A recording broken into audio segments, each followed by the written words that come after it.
Welcome to the first ever series of podcasts on the channel where I will be bringing in guests to join me to talk about modern web dev topics like React, Next.js, or other technologies.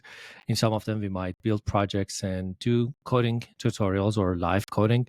But in some of them, I just want to introduce the people that has been or have been influential in my journey of becoming a web dev, or that they are having an impact on the industry as a whole. So I hope you learn as much as I have learned knowing these people and get something helpful out of this. Now, today, I've been joined by someone special to me. A couple of weeks ago, I did a video about a web development roadmap in 2024. And what I think would be a good path. In that video, I introduced some of the books that I have read in web dev. And one of the books that I introduced was this Learning React that's written by Eve Porcello and Alex Banks. And today I'm joined by Eve. So let's welcome Eve to the channel. Hey, Eve, thank you for joining me on this. Thanks so much for having me. I'm super excited to be here. You had the prop ready. I like that. Yeah. So I had never met Eve in person. I've read his book, obviously, but her book, obviously, and I've seen her videos on LinkedIn when I was learning web dev. But it wasn't until the Next.js Conf in San Francisco, I was sitting at the keynote for the opening by Guillermo. And once the opening was done, I looked over and I saw Eve sitting down a couple of seats away from it. I was like, I gotta talk to her. and I went up to her and I said, Eve, I'm a big fan. I've read your book. I've read this book, I think, 2-3 times, and I have taken down notes. I have learned React before I read this book, but I think the way you explain it in this book is so easy to understand and easy to follow. And it's unlike any other way or any other tutorial or explanation that I have heard about hooks or React in general. So thank you very much for writing the book. Thank you. Thank you so much. It was very funny to run into you that day. That was great. Yeah, awesome. So for people who don't know you, or just to have a little background of your story of or how you got into web development or writing a book on React, can you just go ahead and introduce yourself and give us a little story? Sure. So I moved to Lake Tahoe in 2012, and I didn't have a job when I moved there. I'd worked in various technology roles, and by the time I got there, it was my husband was working in the web development world before that, and I decided, I'm hitting a wall here where there are no jobs, so I'm going to have to learn how to code. So I'm going to have to go into business with him. So over the next few years, I worked on a lot of consulting projects and learning JavaScript, learning React, not React at that time, learning jQuery. And then from there, we lived pretty proximately to the Bay Area. There were a lot of opportunities to teach. So we started to teach a lot of JavaScript to Java developers who hated JavaScript. And then through that, got introduced to React because we were teaching at Yahoo. Yahoo had this conference called the YUI conference. It was their UI library there.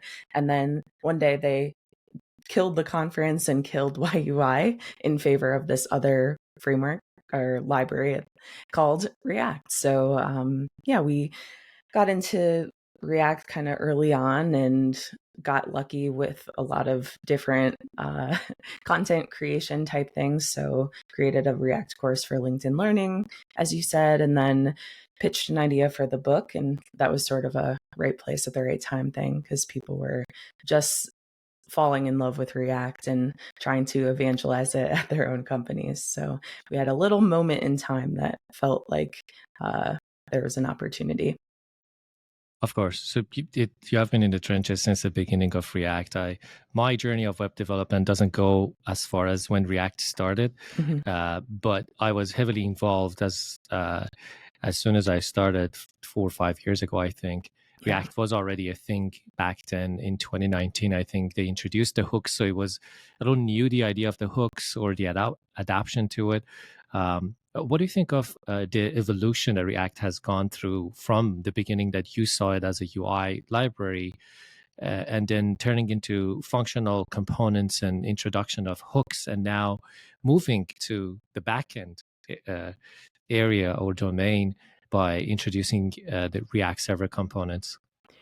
Yeah, I think that React kind of grew up in the time where JavaScript was exploding. All these new ES features, ECMAScript features were evolving alongside React. That led to functional approaches in general in React, but also functional components. And in the early days of React, there were always tons of complaints about how starting a React project was hard because you had to configure Webpack and Babel and all these different tools. And the complaint was there's too much tooling that you have to set up. Alongside that, though, there were great tools like Great React App and in-browser IDEs that you could use to get started. But I see that kind of happening again now, where the complaint is, oh, we have to learn all these new concepts with what is server-side code, what is client-side React, all of those questions that we're seeing today. But I think it's just kind of a difference in how a project is structured, and the core of what makes React really fun to work with remains the same. There are those learning curves and it feels like, this is stressful, but it really is just kind of the evolution. And while a lot of the tooling stuff is taken care of for us, the the kind of mental models for how those components are created and architected is a little different, but it still is helping us create really fast, cool apps. So I am not too worried about the future of React. Absolutely. You're right. I hear a lot of frustration, usually around where a change is happening and people are used to a same to Yeah. one model of thinking or a mental model of building React applications, whether it be like pure React applications or in frameworks like Next.js. And when things change, now they have to learn, they have to migrate code, and with change comes sometimes imperfections and bugs and Yeah. stuff. So it can become frustrating. But my experience personally with this new change has been nothing but amazing. Yeah. Any application that I have migrated from the Pages router to the app router has been way simplified when I'm writing code in the app router. And I do a lot of research on the channel because I mainly live and breathe Next.js, and I evolve the content based on what they're doing. So as part of what I'm trying to learn, I do dig deeper into this stuff. But at the end of the day, when I'm building an application, uh, if I'm comparing the way that I used to write code in the Pages router versus the app router using the server components, it's much more simplified. It might need a little mental shift or change, but once you write code in the app router, I would never want to go back to the Pages router. It's just Yeah. so much more simpler. Now we talked about Next.js. What do you think about Next.js? I think it's amazing. I think, as you said, like the Pages router, there were some walls that I was sometimes finding I would hit in some of our projects. And then the app router seems to have all of this amazing React goodness baked into it. So I feel like setting up a project is fairly simple. I do feel for the kind of overhead of some of those folder structures and things, but just like we were using React boilerplates of many sorts and create React app. That's still kind of the Yeah. same idea. So I've loved working with Next.js, and I also feel like it's the way that Vercel is targeting all these AI features and things like that with integration with React components. That feels like a really exciting area of study as well.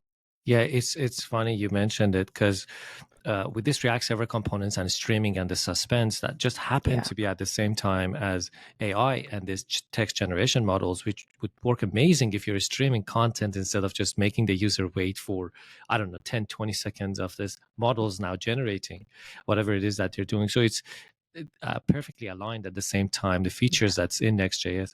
Now, obviously, you can use React Server components outside of Next.js, but it seems like the only framework that's fully implementing this new kind of concepts in React is Next.js at the moment, which I have heard some criticism to the React team from developers or people who are outside of Next.js framework. They're like, okay, we want to have these APIs and be able to use them or have good documentation for them outside of just using them in Next.js. And I think eventually we would get there. It's just that for now, it's a new feature that's just being implemented by Next.js. Yeah, and I think that throughout time, React has sort of had the challenge of being this tool that a ton of people use, but also having to be a research and development team alongside of that. So having to kind of change all of the way that React works to make React 16 happen, or incorporating all of these features. It's like I can see the criticism as well, but I do feel for the challenges of that, where you're trying to like build a thing, make sure that it works, make sure it supports your customers having pages that aren't too slow and all of those things that we worry about. So I Yeah. wouldn't want to have to do it, but Absolutely. Now, we talked about React. I just want to get your take on other frameworks. Like, what do you think of Vue or Svelte, which is the newer kid in the block? I've had the opportunity to build applications like an e-commerce shop with Svelte. Have you had the chance to work with any of them? And if you had, what do you think? I haven't worked with Svelte before because, yeah, I haven't just jumped into that area just yet. I've heard people tell amazing stories. It's better than React, all this stuff, but I can't really speak to that. I'm not informed. But Vue, I have worked with a little bit. It's, I think, a great library for getting started with web development. So I definitely have more experience in the React world, but I have seen how the documentation, the ease of setup, all of the ways that Vue approaches UI development it does make a lot of sense. So I think that's great. And I also think that there's a lot of similarities realistically between Vue and I'm sure Svelte and React. So if people did have to join a new team, for example, that was only using Vue, I think the story I most often hear with that is it's not as painful as you might think. Like, oh, I don't want to work on this project because it's Vue. But when I've done that, it always feels like, oh, this is a lot of the topics are familiar. We're still creating little boxes and putting stuff in them. So it's Exactly. not too tough. Yeah, you're right. And that has been my experience too. I feel like the concepts, the foundations, or the mental model is Yeah. the same. It's just the implementation is different. Yeah, They're all dealing with managing state and changing the UI based on the state, totally. ways to pass data down in components and the component tree and re-renders and stuff. So they're all the same once you get just the new way of how they're implementing it from that point on. It's just easier.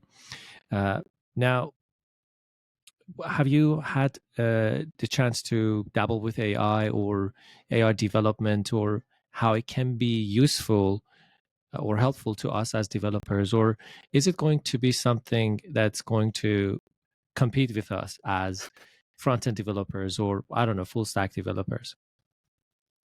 I think that's a really interesting question. I've definitely been dabbling with AI tools.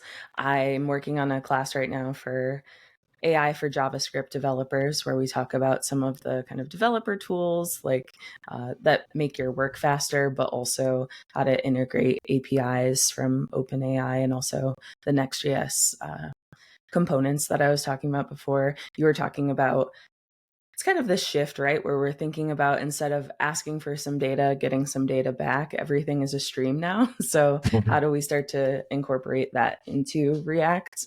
components. That's, I think, important. As far as the are we going to be replaced by AI part, I think yes, and also no. I think there's no replacement for it's kind of like the common way we think about AI right now is just generating some text, right? You're writing a blog and you have Chat GPT spit all of that out for you, right? Well, once you get that returned to you, it's not quite, I probably wouldn't post that.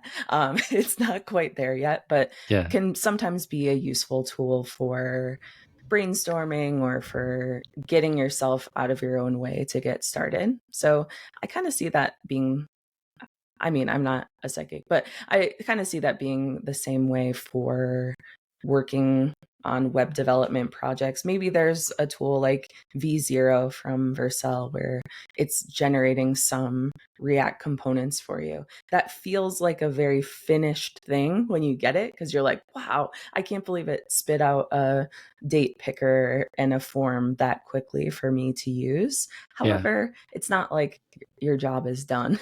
So I think the process of making it faster, of putting everything together, synthesizing all of the raw output from AI still requires us to help with To that help. process. But yeah, I don't know. I do a lot of teaching, so I've heard from learning and development teams at these companies that they're starting to replace a lot of instructor-led training with AI, where you'll just kind of create all of your course materials with AI. So I don't know about that. We'll see. We'll see if I have a job in 5-10 years. I check back. Yeah, for sure. I agree with you. How it evolves in future, no one knows.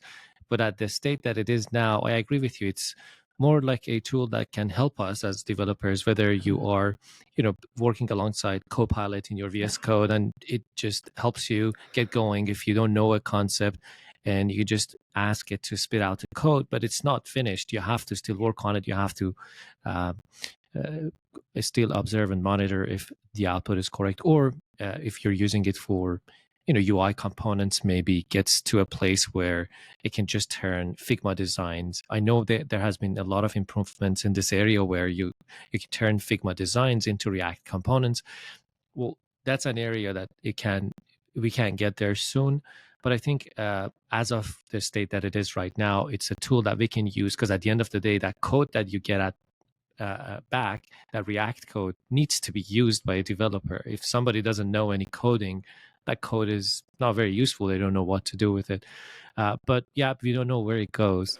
Now, you mentioned the course that you're creating. It's very funny you say AI for JavaScript developers. I don't mean to steal this idea from you, Go but for it. I had the same idea, Yeah. because nowadays everything that I'm thinking, because I talk about React, JavaScript, and Next.js on the channel, is just everything JavaScript, like MongoDB for JavaScript developers, AI for JavaScript developers, authentication for JavaScript developers. So, and recently I've had a couple of videos on the channel where I built like AI bloggers or AI chatbots and whatnot. And I was like, it would be interesting to say AI for JavaScript developers or Node.js developers, Yeah.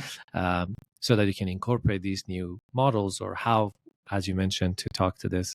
Maybe we can collaborate on that together. Totally. I would love to. Yeah. So tell us what you're doing these days. You mentioned about the course that you're creating and the teachings that you have. Take us deeper. So I have spent kind of the last 10 years or so going and teaching a lot of courses at different companies. So teaching live courses for engineers. As soon as COVID happened, that started to not be as much of a thing. So I teach a lot of remote workshops still, but we're starting to bring on some new folks to improve our reach with those courses. So instructors are going to be going and teaching our materials. Part of what we do too is create course materials for other instructors to teach. So if you have a learning and development team at your company that has bunch of JavaScript classes that they teach. Oftentimes they're teaching our materials. So we want to make sure that people are very well set up to go teach those classes. So that's my process now, is like, how do you scale that stuff out? I get to work with more people than I ever have. So that's really fun. And then there's a core part of what I do, which is just sitting in a little room and talking into a microphone and teaching courses. So I Yeah. have a bunch of new React courses, and I'm just trying to figure those things out. If anyone has ideas, just let me know, because there's a lot of new things to talk about that are exciting. Next.js and this AI stuff, and just kind of making these topics approachable to people who are having to change their mental models, or maybe people starting from scratch who don't care about how things used to be, but Yeah. want to know how things are now. So Working now. yeah. Yeah. So where can people get access to these courses that you're creating? Is it going to be on platforms like LinkedIn that you used to have, or is it your own personal site? A mix of both. So LinkedIn Learning is the main place where we have courses. That's something we've been doing since 2015. And then I have started posting those on our website, moonhighway.com. So if you wanted to check some of those out, you can grab those directly. And I'm trying to think of where else. That's pretty much it. Those two places. And Okay. Egghead.io, I have some coursework as well. I see. Yeah. So we're going to include links in the description for anyone who's interested into checking out your courses on your site, and also on LinkedIn. And we would also include any other communication way that you prefer people to get to reach out to you if they wanted to. And I think also if anyone in our audience is also interested in becoming an instructor, Yeah. Eve can support them into becoming an instructor. Because what I understood from what you explained is, besides the courses that you're creating or teaching yourself, you're now supporting other folks or other instructors, feeding them good materials and good architecture for the courses to become instructors and join your team. Exactly. So if anyone is interested in that process, you can use our curriculum to get started and teach those classes, or we are starting to work with curriculum developers as well, where you can design your own classes, but then we will provide the class that you go teach, deal with the logistics, and you just show up and talk into your microphone. Awesome. You're not looking for a Next.js teacher? We are, but we've been talking about that already. Yes, please let me say that publicly. Like, yes, I want to definitely have you teach your Yeah. courses, or whatever courses feel right to you. Oh, of course. Anytime. It would be my pleasure. My pleasure. Now, I know I've said this to you before, but I'm going to ask it again. I feel like the book is due for a third edition, only because I find it such a great book in React that I think you're going to do an amazing job if you start talking and teaching about this new concepts or this new things. Is a third edition coming out? That's a really good question. When we talked at Next.js Conf, you brought that up to me, and I had to internalize that. I had to think about that for a long time, because writing a book is tricky. Version 1 of that book was all class components. It was class components and kind of older models for thinking about React. We updated it for the version that you have there, which is how to work with hooks. But yeah, you're absolutely right that it feels like a time for thinking about the future of that book. So yeah, that's something that I'm actively thinking about. And you're right. It should be a thing. Absolutely. Of course, I think it would be great.